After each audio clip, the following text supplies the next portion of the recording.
Well, and that brings me to the next point of your decision-making processes. Before you identified yourself as an entrepreneur, you showed very extreme signs of A-type personalities, really quick decision-making. In this industry, we have that term, paralysis by analysis. Yeah. And people don't understand how detrimental that is in any type of endeavor or business that you're going to do. If you overthink things, you're going to miss opportunities as they present it to you or hand it to you on a silver platter.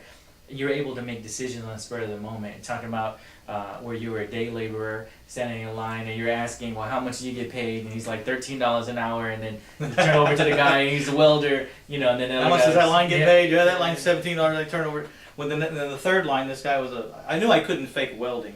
So I liked the paycheck of the welder, but I couldn't fake welding. I knew that. So I went over to the line to the other side, and I said, "What are you guys standing in line for?" He says, "I'm standing in line to be to screw up metal." That's what he said.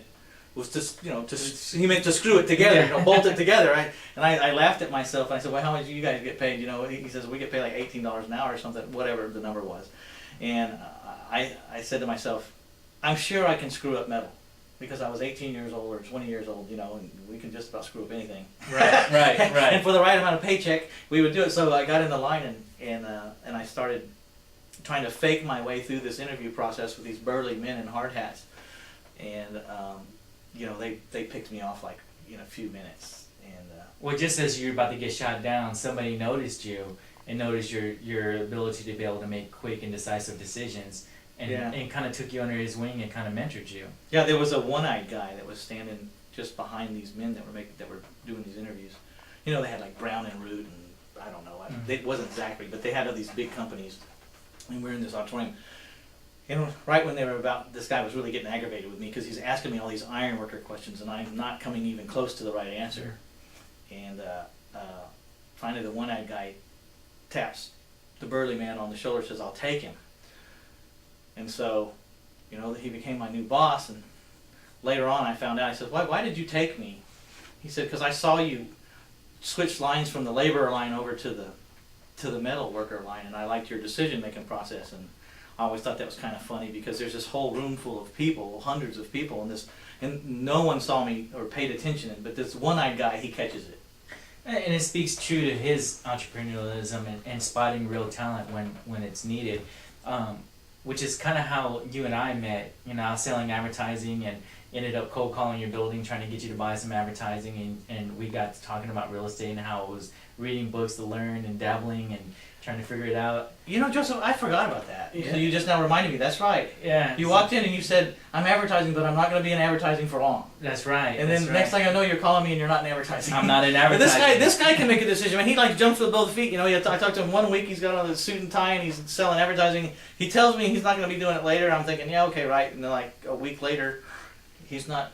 He's full-time immersed in investing and has been ever since, right? No, looking back, when you're doing this business, the one thing that I took away from you, and it was before you even wrote your book, was how fast you were making decisions and being really decisive. And every book that I've ever read, some of the same books that you've read, Napoleon Hill, Think and Grow Rich, where you're talking about putting other people, other experts in place and kind of helping you out and thriving off of their network, and the network being greater than the individual.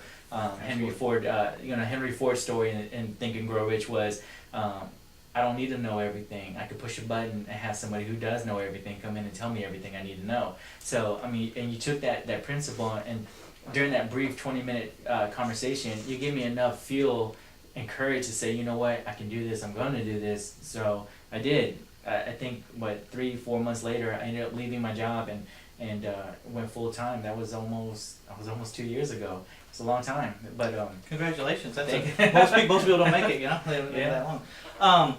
It's been hard. It's been a hard road, and that's why I like this book so much, because it speaks truth into the life. Not every deal is going to be a success. Not every deal that you're going to find that the numbers make work, that everybody's going to buy. And we were talking about that earlier.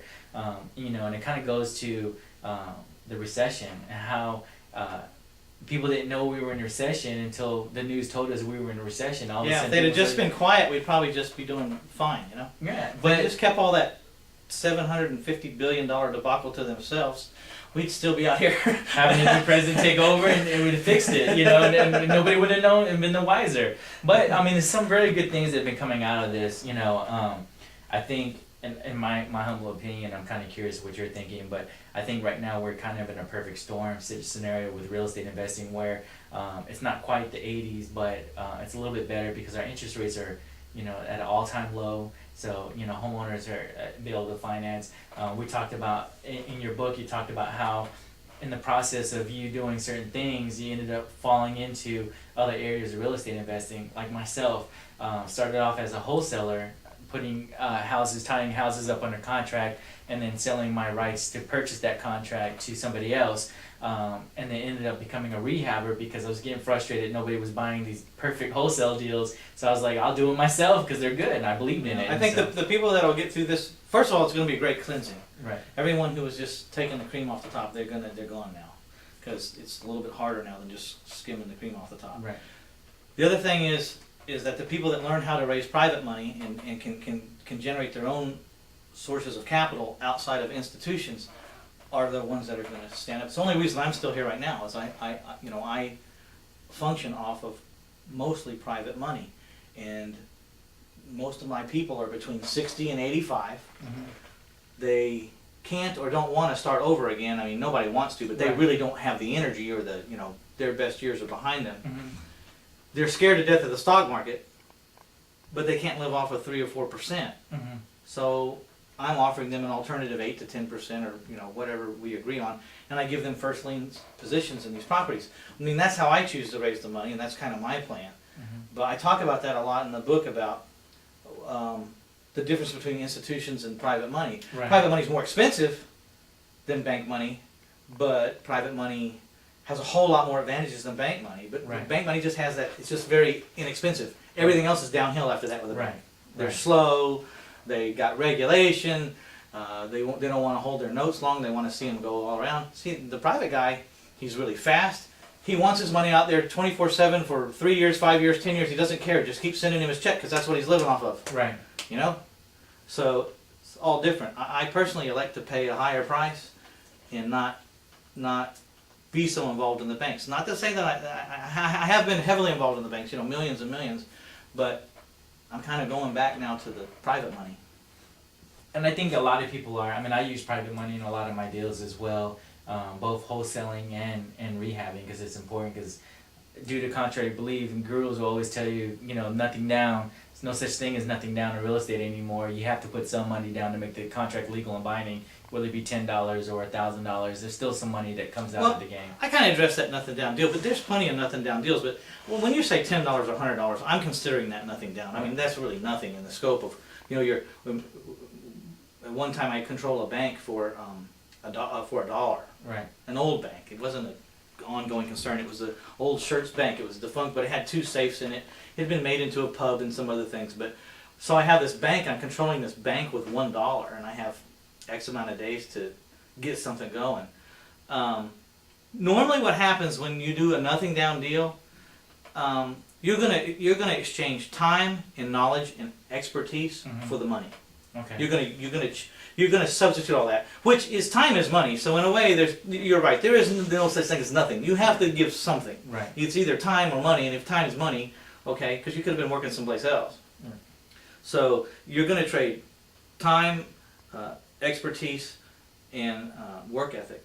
You're gonna be brain power. Right. Okay, that's in the substitute of money. Right. I talk a lot about that. Also.